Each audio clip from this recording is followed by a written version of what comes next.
ಅತಿಯಾಗಿ ಟೀ ಕುಡಿಯುವುದರಿಂದ ಉಂಟಾಗುವ ಕಾಯಿಲೆ ಯಾವುದು? ನಿಮ್ಮ ಆಯ್ಕೆ: ಎ ಉಬ್ಬಸ, ಬಿ ಹೃದಯ ರೋಗ, ಸಿ ಶುಗರ್ ಕಾಯಿಲೆ, ಡಿ ಬಿಪಿ. ನಿಮ್ಮ ಟೈಮ್.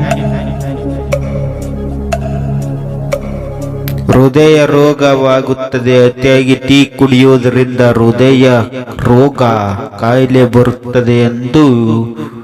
ಪಾದದ ಉರಿಯೂತವನ್ನು ಕಡಿಮೆ ಮಾಡಲು ಯಾವುದು ಸಹಾಯಕಾರಿ? ಎ ಮೆಹಂದಿ ಎಲೆ, ಬಿ ಬೇವು, ಸಿ ಈರುಳ್ಳಿ, ಡಿ ಅರಿಶಿನ. ನಿಮ್ಮ ಆಯ್ಕೆ ಯಾವುದು? ಮೆಹಂದಿ ಎಲೆಗಳು ಪಾದದ ಉರಿಯೂತವನ್ನು ಕಡಿಮೆ ಮಾಡಲು ಸಹಕಾರಿಯಾಗಿದೆ. ಜೇನುತುಪ್ಪದಲ್ಲಿ ಮುಖ್ಯವಾಗಿ ಏನು ಕಂಡು ಬರುತ್ತದೆ? ಎ ಕೊಬ್ಬು, B protein, C vitamin, D carbohydrate. ನಿಮ್ಮ ಆಯ್ಕೆ ಕಾರ್ಬೋಹೈಡ್ರೇಟ್ ಆಗಿದೆ. ಜೇನುತುಪ್ಪದಲ್ಲಿ ಮುಖ್ಯವಾಗಿ ಕಂಡುಬರುವುದು ಕಾರ್ಬೋಹೈಡ್ರೇಟ್. ರೈಸ್ ಕುಕ್ಕರ್ನಲ್ಲಿ ಅನ್ನವನ್ನು ತಿಂದರೆ ಏನಾಗುತ್ತದೆ? ಎ ಹೃದಯ ರೋಗ, ಬಿ ಕ್ಯಾನ್ಸರ್, ಸಿ ಮಧುಮೇಹ, ಡಿ ಕಿಡ್ನಿ ಸಮಸ್ಯೆ. ನಿಮ್ಮ ಆಯ್ಕೆ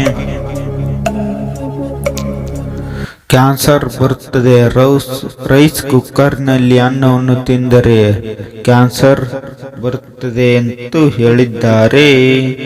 ಹೊಟ್ಟೆಯ ಸುತ್ತ ಇರುವ ಕೊಬ್ಬನ್ನು ಕರಗಿಸುವುದರಲ್ಲಿ ಹೆಚ್ಚಾಗಿ ಸಹಾಯ ಮಾಡುವ ತರಕಾರಿ ಯಾವುದು? ನಮ್ಮ ಆಯ್ಕೆ ನೋಡೋಣ ಬನ್ನಿ. ಎ ಪಾಲಕ್ ಸೊಪ್ಪು, ಬಿ ಟೊಮೊಟೊ, ಸಿ ಬದನೆಕಾಯಿ, ಡಿ ನುಗ್ಗೆಕಾಯಿ. ನಿಮ್ಮ ಆಯ್ಕೆ ನನ್ನ ಆಯ್ಕೆ ಪಾಲಕ್ ಸೊಪ್ಪು ಆಗಿದೆ. ಹೊಟ್ಟೆ ಸುತ್ತ ಇರುವ ಕೊಬ್ಬನ್ನು ಕರಗಿಸುವಲ್ಲಿ ಸಹಕಾರಿಯಾಗಿದೆ. ಯಾವ ಬಣ್ಣವನ್ನು ಶಾಂತಿಯ ಸಂಕೇತವೆಂದು ಪರಿಗಣಿಸಲಾಗುತ್ತದೆ? ನಮ್ಮ ಆಯ್ಕೆ ನೋಡೋಣ ಬನ್ನಿ. ಎ ಹಳದಿ, ಬಿ ಬಿಳಿ ಬಣ್ಣ, ಸಿ ಕೇಸರಿ, ಡಿ ಹಸಿರು ಬಣ್ಣ. ಬಿಳಿ ಬಣ್ಣ ಶಾಂತಿಯ ಸಂಕೇತವೆಂದು ಗುರುತಿಸಲಾಗಿದೆ. ಬಾಯಿಯ ದುರ್ವಾಸನೆಯನ್ನು ತೊಡೆದು ಹಾಕಲು ಏನೇನು ತಿನ್ನಬೇಕು? ಎ ಲವಂಗ, ಬಿ ಬಬಲ್ ಗಮ್, ಸಿ ನಿಂಬೆ ರಸ, ಡಿ ತುಳಸಿ ಎಲೆ. ನಮ್ಮ ಆಯ್ಕೆ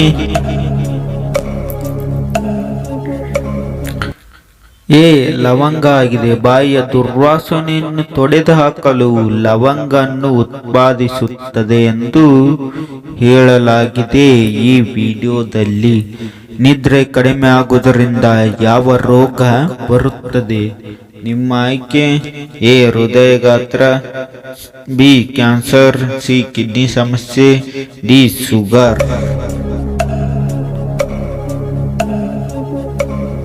ಡಿ ಶುಗರ್ ಬರುತ್ತದೆ. ನಿದ್ದೆ ಕಡಿಮೆ ಮಾಡುವುದರಿಂದ ಶುಗರ್ ಬರುತ್ತದೆ. ನಮ್ಮ ಆಯ್ಕೆ ಯಾವ ಅಡಿಗೆ ಎಣ್ಣೆಯನ್ನು ಉಪಯೋಗಿಸುವುದರಿಂದ ಹೃದಯಾಘಾತವನ್ನು ತಡೆಗಟ್ಟಬಹುದು? ನಿಮ್ಮ ಆಯ್ಕೆ ಕಮೆಂಟ್ ಮಾಡಿ. A olive oil, sunflower oil, C ಕೊಬ್ಬರಿ ಎಣ್ಣೆ, ಡಿ ಸಾಸಿವೆ ಎಣ್ಣೆ. ಸಾಸಿವೆ ಎಣ್ಣೆ ಹೃದಯಾಘಾತವನ್ನು ತಡೆಗಟ್ಟಬಹುದು. ಸಾಸಿವೆ ಎಣ್ಣೆ ಆಗಿದೆ.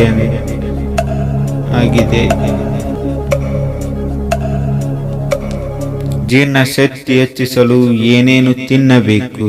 ಎ ಬಿಸಿ ನೀರು, ಬಿ ಹಸಿ ಶುಂಠಿ, ಸಿ ಒಣ ಕೊಬ್ಬರಿ, ಡಿ ಕರಿಮೆಣಸು.